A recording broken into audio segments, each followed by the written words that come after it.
ایک دفعہ حضرت موسیٰ علیہ السلام اللہ رب العزت سے ہم کلام ہونے کے لیے تشریف لے کے گئے تو عرض کرتے ہیں مالک میری یہ دلی تمنا ہے، میری یہ آرزو ہے، میری یہ خواہش ہے کہ میں دنیا میں دیکھنا چاہتا ہوں کہ جنت میں میرا پڑوسی کون ہوگا، ہمسایہ کون ہوگا، میں دنیا میں اسے دیکھنا چاہتا ہوں۔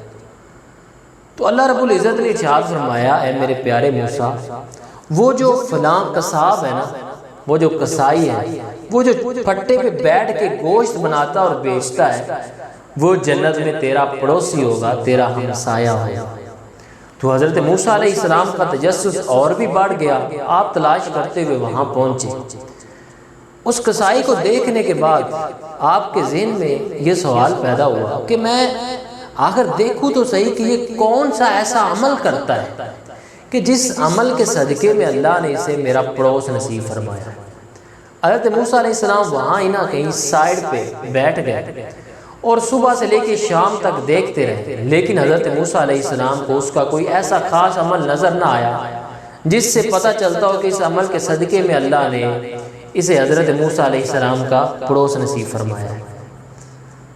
جیسے عام قصائی صبح سے شام تک گوشت بناتے ہیں بیچتے ہیں، ویسے ہی وہ بھی گوشت بناتا رہا، گاہک آتے رہے، ان کو بیچتا رہا۔ جب شام ہوئی تو وہ قصائی جو تھا اس نے گوشت کا ایک ٹکڑا بچا کے رکھا ہوا تھا، اس نے وہ گوشت کا ٹکڑا تھیلے میں ڈالا، باقی جو سامان تھا اس کو دکان میں رکھا۔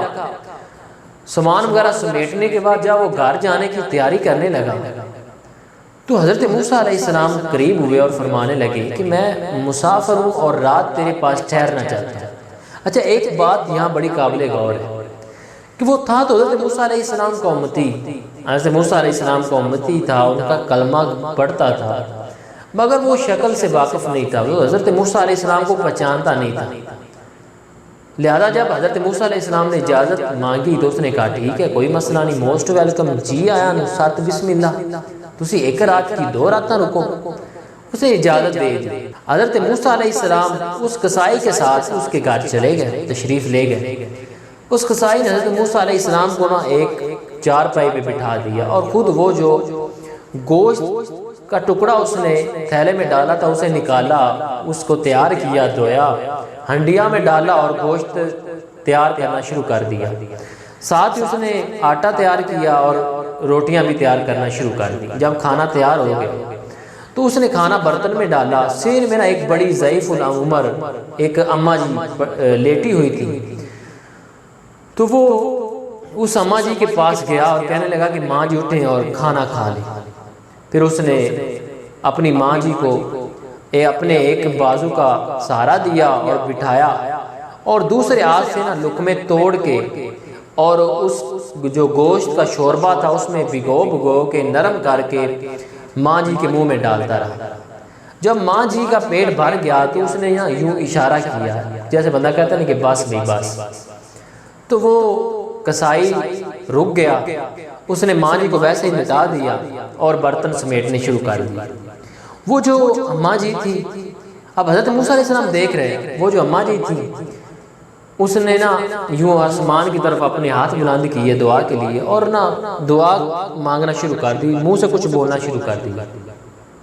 اب حضرت موسیٰ علیہ السلام کی چارپائی دور تھی، اب حضرت موسیٰ علیہ السلام کو اس اماں جی کے اٹھتے ہوئے ہاتھ تو نظر آئے مگر جو اماں جی دعا مانگ رہی تھی وہ نہ سن سکے۔ تو جس وقت وہ قصائی فارغ ہوا اور حضرت موسیٰ علیہ السلام کے پاس حاضر ہوا تو حضرت موسیٰ علیہ السلام فرمانے لگے کہ یہ جو اماں جی ہیں یہ آپ کی کیا لگتی ہے؟ کہنے لگا کہ یہ میری ماں جی، میری والدہ محترمہ ہے۔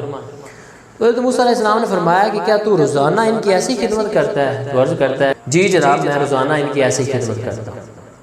صبح جب گھر سے جاتا ہوں کام پہ تو ایسے ہی ان کو کھانا کھلا کے جاتا ہوں، جب واپس آتا ہوں سب سے پہلے اپنی ماں جی کو کھانا کھلاتا ہوں۔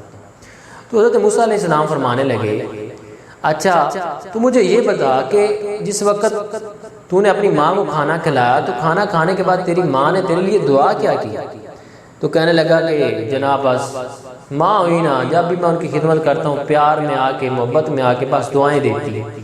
حضرت موسیٰ علیہ السلام نے فرمایا کہ وہی تو میں پوچھ رہا ہوں کہ وہ دعا کیا دیتی ہیں آپ کو؟ وہ قصائی کہنے لگا کہ میری ماں میرے لیے دعا مانگتی ہیں کہ اے میرے مالک میرے بیٹے کو جنت بھی نصیب کرنا، جنت بھی عطا فرمانا، اور جنت میں حضرت موسیٰ کا پڑوس بھی عطا فرمانا۔